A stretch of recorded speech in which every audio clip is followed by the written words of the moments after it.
हमने जब खुदकार का काम शुरू किया था तो लॉकडाउन के बाद हमने इनिशिएटिव लिया था, जिसमें हमने स्टार्ट में एक वेबसाइट बनाई थी जहाँ पे हम चाहते थे कि हम लोकल कम्युनिटी के प्रोडक्ट्स को शोकेस करें और उनको एक ई-कॉमर्स प्लेटफॉर्म प्रोवाइड करें। आज जब लॉकडाउन हुआ और लोगों के रोज़गार गए तो तब हमने एक नीड आइडेंटिफाई की कि कम्युनिटी को ज़रूरत है कि उनको कोई स्किल सिखाई जाए, और वहाँ पर रिसोर्सेज नहीं है। लोग अगर स्किल सीखना भी चाहते हैं तो उनके पास लैपटॉप इंटरनेट की एक्सेस नहीं है। तो तब हम खुदकार के प्लान के साथ आए 2020 के एंड में। इस काम का जो असल आगाज़ होता है वो 2017 से होता है, जब मैंने अपनी FSC कंप्लीट की थी। तो तब हमने फ्यूचर पाकिस्तान के नाम से एक प्लेटफॉर्म स्टार्ट किया था, जिसका मकसद ये था कि हम बच्चों को एजुकेशनल अपॉर्चुनिटीज़ के रिगार्डिंग अवेयरनेस दें।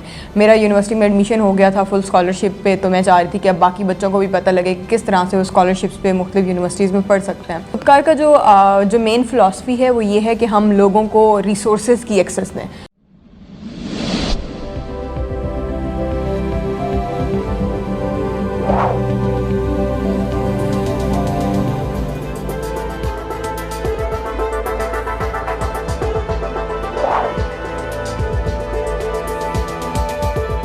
अस्सलाम वालेकुम नाजरीन, शेयरिंग ऑफ प्रोफेशनल विजडम के साथ मैं हूं अली रहमान खालिद। आज जो स्टोरी हम आपके साथ शेयर करने जा रहे हैं वो एक लड़की है जो लिया से आई और उसने तालीमी काबिलियत की बिना पर लम्स में एडमिशन हासिल किया और वहाँ से लॉ कर रही है। इसके साथ साथ वो खुदकार हाउस के नाम से एक ऑर्गेनाइजेशन बना चुकी है जिसमें वो लोगों को स्किल्स प्रोवाइड कर रही है और स्किल्स सिखा रही है कि किस तरह लोग अर्निंग कर सकते हैं। फ्रीलांसिंग के ज़रिए छोटे छोटे काम करके इसने पैसे कमाए और अपने अखराजात खुद उठा रही है। हम इससे जानेंगे कि ये मोटिवेशन, ये एनर्जी, ये कुव्वत और ये कुछ कर दिखाने का जज्बा इसके अंदर कैसे आया और ये फ्यूचर में क्या करना चाहती है, इसके ख्वाब और ड्रीम्स क्या है। आइए इससे मुलाकात करते हैं और जानते हैं। बहुत बहुत शुक्रिया वर्दा नूर साहिबा आपकी तशरीफ़ आवरी का। मैम, मुझे सबसे पहले तो ये बताइएगा कि आप लम्स से लॉ कर रही हैं, इसके साथ साथ आप सोशल वर्क कर रही हैं और खुदकार हाउस के नाम से एक इदारा भी चला रही हैं। मुझे ये बताइएगा कि ये सब काम आपने कब और कैसे शुरू किया, ये विज़न आपका कैसे डेवलप हुआ? बहुत शुक्रिया मुझे यहाँ पे इनवाइट करने का। आज हमने जब खुदकार का काम शुरू किया था तो लॉकडाउन के बाद हमने इनिशिएटिव लिया था, जिसमें हमने स्टार्ट में एक वेबसाइट बनाई थी जहाँ पे हम चाहते थे कि हम लोकल कम्युनिटी के प्रोडक्ट्स को शोकेस करें और उनको एक ई-कॉमर्स प्लेटफॉर्म प्रोवाइड करें। उसके बाद जब लॉकडाउन हुआ और लोगों के रोज़गार गए तो तब हमने एक नीड आइडेंटिफाई की कि कम्युनिटी को ज़रूरत है कि उनको कोई स्किल सिखाई जाए, और वहाँ पे रिसोर्सेज नहीं है। लोग अगर स्किल सीखना भी चाहते हैं तो उनके पास लैपटॉप इंटरनेट की एक्सेस नहीं है। तो तब हम खुदकार के प्लान के साथ आए 2020 के एंड में। हमने फ़ंड रेजिंग स्टार्ट की। 2 महीने के अंदर अंदर हमने अपना जो सेंटर है, कम्युनिटी सेंटर, वहाँ पे इस्टेब्लिश किया, जहाँ पे अब हम मुख्तलिफ काम कर रहे हैं। बट इस काम का जो असल आगाज़ होता है वो 2017 से होता है, जब मैंने अपनी FSC कंप्लीट की थी। तो तब हमने फ्यूचर पाकिस्तान के नाम से एक प्लेटफॉर्म स्टार्ट किया था, जिसका मकसद ये था कि हम बच्चों को एजुकेशनल अपॉर्चुनिटीज़ के रिगार्डिंग अवेयरनेस दें। मेरा यूनिवर्सिटी में एडमिशन हो गया था फुल स्कॉलरशिप पे, तो मैं चाह रही थी कि अब बाकी बच्चों को भी पता लगे कि किस तरह से वो स्कॉलरशिप्स पे मुख्तलिफ यूनिवर्सिटीज़ में पढ़ सकते हैं। तो तब हमने तकरीबन 8000 बच्चों को ट्रेन किया, और साथ ही साथ तकरीबन जब 3 साल गुजरे और हम बच्चों का फ़ीडबैक लेते रहे तो फिर हमने आहिस्ता आहिस्ता आइडेंटिफाई किया कि अब इस साइड पर आने की ज़रूरत है कि एजुकेशनल अवेयरनेस के साथ साथ उनको ये ज़राए भी बताए जाएँ कि वो ख़ुद के लिए कमाना शुरू कर सकें। मैम, खुदकार इस वक्त क्या क्या सर्विसेज दे रहा है और क्या क्या स्किल्स बच्चों को सिखा रहा है?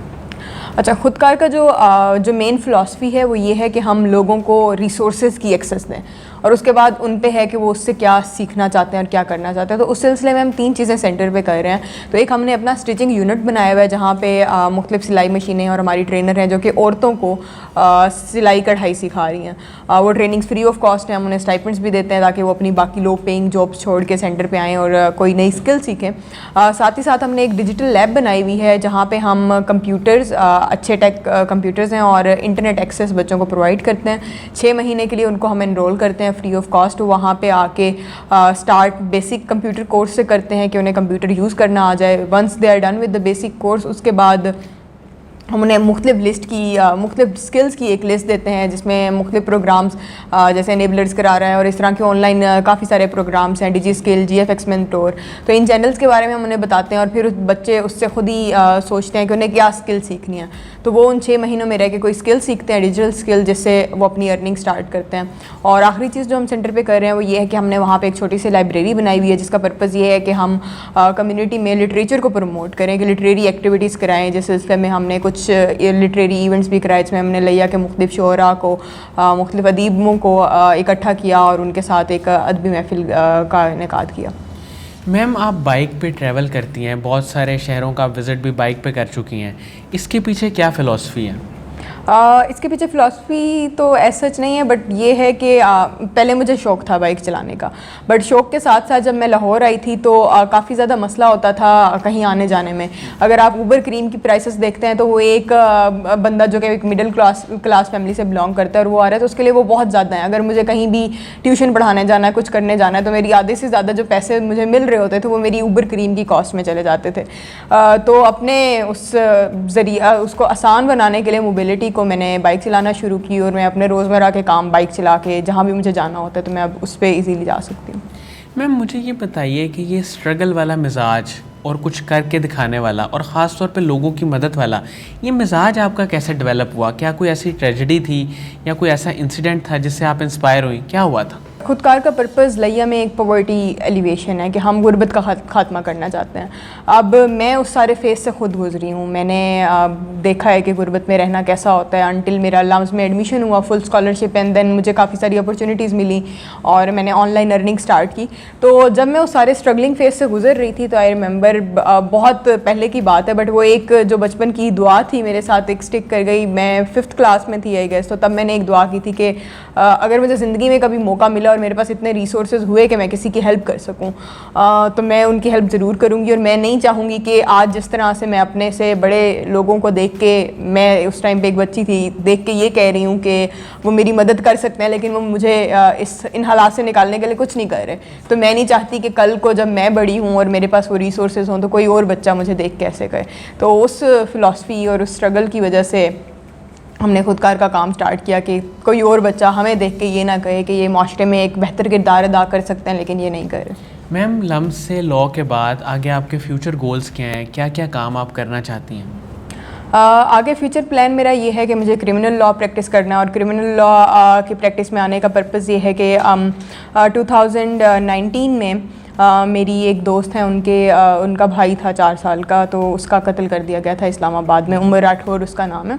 तो उसका केस अभी तक चल रहा है। तो उसके बाद जब मैंने उनकी फ़ैमिली को सारे से गुजरता हुआ देखा तो मुझे अंदाज़ा हुआ कि कितना मुश्किल है इस मुल्क में किसी के लिए इंसाफ लेना, और ख़ासकर क्रिमिनल लॉ के केसेस में। तो अब मेरा पर्पज़ ये है कि मैं क्रिमिनल लॉ की तरफ जाऊँ, उसमें प्रोसिक्यूशन साइड पे, तो मैं वहाँ जाके और उसमें जिस तरह से अपना किरदार अदा कर सकती हूँ वो करूँ, और साथ ही साथ खुदकार का जो हमारा काम है वो कंटिन्यू रहेगा।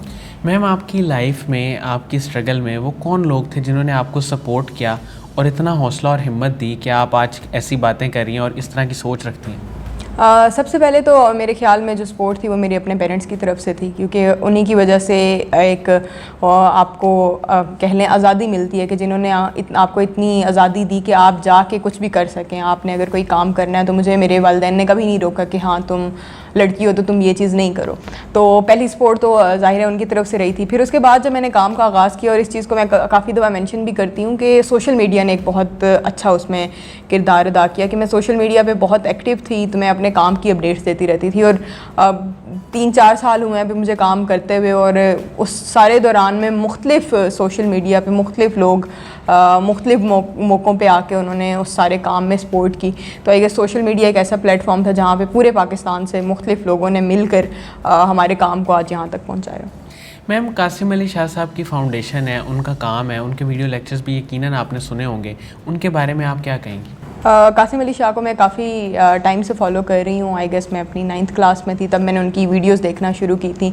और ज़ाहिर है हर इंसान की हर बात से आप एग्री नहीं करते, लेकिन जब मैं उस सारे फेज़ में थी तो कासिम अली शाह साहब की काफ़ी सारी वीडियोस थी जिन्होंने मुझे भी मोटिवेट किया मज़ीद काम करने के लिए। तो जो वो काम कर रहे हैं उसको मैं काफ़ी अप्रिशिएट करती हूँ। मैम, लम्स में आप लॉ करने के साथ साथ बहुत ज़्यादा एक्स्ट्रा करिकुलर एक्टिविटीज़ में भी पार्टिसिपेट करती हैं, बहुत सारी सोसाइटीज़ को भी आपने ज्वाइन किया हुआ है। इतना सारा काम आप कैसे कर लेती हैं? आपके अंदर इतना शौक़ क्यों है काम करने का? दोबारा वही बात है कि जब मैं उस सारे फेज़ से गुजर रही थी तो मुझे पता था कि मुझे ज़िंदगी में कुछ करना है और हाथ पे हाथ रख के बैठने से कुछ नहीं होगा।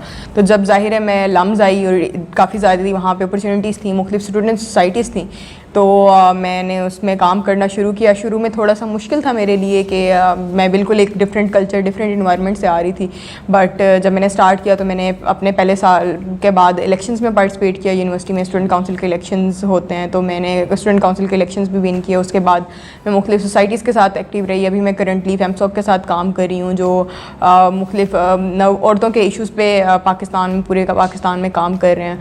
और करंटली हम एक कंसेंट करिकुलम में फेमसॉक काम कर रही है जिसमें बच्चों के आजकल जिस तरह से बच्चों से ज़्यादती के वाक़यात बढ़ रहे हैं, तो उसमें बहुत ज़रूरी है कि बच्चों को तालीम दी जाए कि वो किस तरह से उन चीज़ों से बच सकते हैं। तो उस कंसेंट करिकुलम पे मैं उनके साथ थोड़ा सा एक्टिव हूँ और इस तरह के हम मुख्तलिफ काम उसके थ्रू कर रहे हैं। मैम, मुझे ये बताइएगा कि ख़ुदकार किस तरह से काम कर रहा है, किस तरह से लोगों को हेल्प करता है, इसकी लोग किस तरह हेल्प करते हैं? ख़ुदकार करंटली मैंने जैसे आपको बताया हम 3 डोमेन्स में काम कर रहे हैं। 2 तो हम स्किल्स सिखा रहे हैं, एक हम डिफरेंट एक्टिविटीज़ लिटरेचर को प्रमोट करने के लिए काम कर रहे हैं। तो उसमें अभी करंटली हमारा मैकेनिज़्म ये है कि हमारे पास मंथली कुछ स्टूडेंट्स हैं और कुछ प्रोफेशनल्स हैं जिन्होंने सेंटर के एक्सपेंसेस के लिए मंथली हमें कमिट किया हुआ है। तो वो हमारे सेंटर के पे हम जितने भी लोगों को हायर करते हैं तो उनकी सैलरीज और सेंटर के यूटिलिटी बिल्स उन डोनर्स के थ्रू पे होते हैं। उसके साथ साथ हमें मुख्तलिफ कामों में सेंटर के लिए हेल्प चाहिए होती है। जैसे अगर हमें डिजिटल स्किल्स का कोर्स स्टार्ट कराना है तो उसके लिए हमें काफ़ी वॉलंटियर्स चाहिए जो कि हमारे उन बच्चों की प्रोग्रेस को ट्रैक कर सकें। फिर हम जो औरतों के प्रोडक्ट्स बेच रहे हैं वो बिल्कुल एक अलग से ब्रांड बनने जा रहा है, तो उस ब्रांड में मुख्तलिफ हमें वॉलंटियर एक्टिविटीज़ को कोई हमारी वेबसाइट मैनेज करे, तो इस तरह के मुख्तलिफ वॉलंटियर्स हमारे साथ होते हैं। तो आई गेस ख़ुदकार को लोग इसी तरह से सपोर्ट कर सकते हैं कि अगर वो हमारे फेसबुक पेज ख़ुदकार के नाम से है, इंस्टा पे भी और फेसबुक पे भी, वो वहाँ जाके चेक कर सकते हैं हमारी डिफरेंट एक्टिविटीज़। और उसके बाद अगर कोई वॉलंटियर करना चाहता है या किसी और रिसोर्सेज के थ्रू हमें हेल्प करना चाहता है तो they can reach out to us और उसके थ्रू हम हेल्प कर सकते हैं। बहुत बहुत शुक्रिया वर्दा नूर साहिबा आपकी तशरीफ़ आवरी का। नाज़रीन, मुझे उम्मीद है कि जो लोग इनकी लाइफ, इनकी स्ट्रगल के बारे में जानना चाहते हैं उनके लिए इंटरव्यू इंतहाई मुफीद साबित होगा। बहुत शुक्रिया। अल्लाह हाफ़िज़।